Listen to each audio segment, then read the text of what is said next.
আমি প্রথমবার বানিয়েছিলাম ১৩ জনের জন্য বাসন্তী পোলাও, আর সাথে ছিল মাটন কষা। মাটন কষার রেসিপিটা আমি পরে দিচ্ছি, আজকে দেখাচ্ছি বাসন্তী পোলাওয়ের রেসিপি। প্রথমে ভালো করে গোবিন্দভোগ চালটাকে ধুয়ে ঝরাতে দিতে হবে।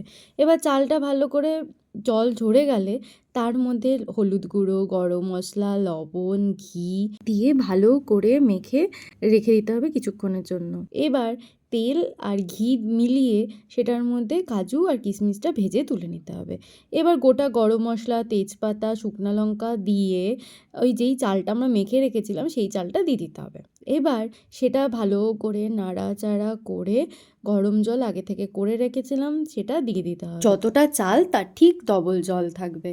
এবার চালটা ভালো করে নেড়ে দিয়ে তার উপরে চিড়ে কাঁচা লঙ্কা আর যেই কাজু কিশমিশটা ভেজে রেখেছিলাম সেটা দিতে হবে। পরিমাণ মতো চিনি, আগে লবণ দিয়েছি তাই সেই বুঝে লবণ দেবে, আর গরম মশলা দিয়ে একটু ঢেকে রাখতে হবে।